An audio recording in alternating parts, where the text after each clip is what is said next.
তোরা সবাই কেমন আছো? আমি খুব ভালো আছি এবং আমার চ্যানেলে সবাইকে স্বাগত জানাই।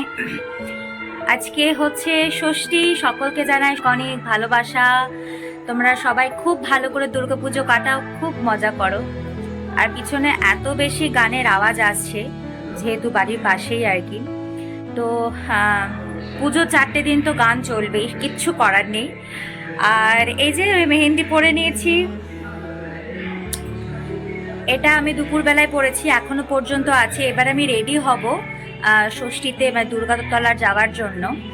তো মেহেন্দি পরে দেখি কিভাবে রেডি হওয়া যায়, কারণ এখন তুলবো না মেহেন্দিটা, সেই রাত্রে তুলবো। আর ডান হাতটা ভাবছি রাত্রেবেলায় পরবো, যেটা আমি প্রত্যেক বছর পরে থাকি আর কি। চলো তাহলে আমরা এবার রেডি হই। আমি একদম রেডি হয়ে গেছি। আর এই যে জামাটা পরে আছি, এই জামাটা আমি খোয়াই থেকে নিয়েছিলাম, যেটা খুব সুন্দর একটা গাউন, একদম রিজনেবল প্রাইসে ছিল।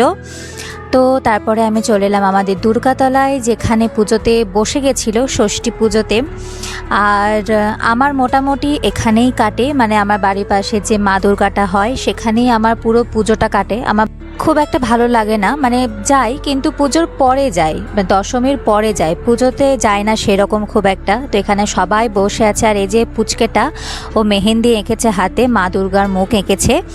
তো ওটাই আমাকে দেখাতে এসেছে, শিল্পী মাসি আমার হাতে মেহেন্দিটা দেখো।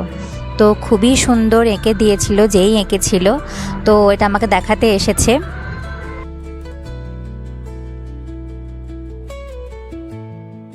আর এই যে আমি সেজে গুজে একদম সবার সামনে বসে আছি ভিডিও করার জন্য। তারপর এলো আর একটা পুচকে, যেটা আমাকে শিল্পী পিসি বলছে, আর ও মেহেন্দিটাকে ওইভাবে ঘাঁটছিল কিন্তু ওঠেনি একটুও। ও আবার বসে থাকতে থাকতে আবার আর একটা পুচকেকে ডাকলো, মানে রুদ্রাক্ষীকে। দুজনে বসবে আর কি আমার কোলে। তো তারপরে বসলো আমার কোলে এসে। পুজো শেষ করে প্রসাদ খেয়ে বাড়ি চলে এলাম, কারণ সেই দিন খেলা ছিল, ক্রিকেট ম্যাচ ছিল। তো চলে এসেছি বাড়ি। হ্যাঁ, তো চলে এসেছি আমি ঠাকুরতলা থেকে। এখন আজকে আছে ইন্ডিয়া ভার্সেস পাকিস্তানের ফাইনাল ম্যাচ এশিয়া কাপে। তো সেটা আমি ভীষণ এক্সাইটেড ছিলাম, কিন্তু আমি পাকিস্তানের ব্যাট দেখতে পারিনি। তার কারণ হচ্ছে আজকে ষষ্ঠী পুজো ছিল, আমি ঠাকুরতলায় ছিলাম। তো এবার চলে এসেছি, এবার আমি ইন্ডিয়ার ব্যাটটা দেখব, এখনো শুরু হয়নি। আর এই যে মেহেন্দি তুলে দিয়েছি, এবার রঙের আশা, কাল পর্যন্ত দেখবো ভালোই রং হয়েছে, এখনো পর্যন্ত ভালো রং হয়েছে, কালকেটা আরো ভালো রং হবে। তো আর পাকিস্তান 146 করেছে, আশা করছি এটা ইন্ডিয়া খুব সহজেই করতে পারবে। তো চলো দেখি কি হয়।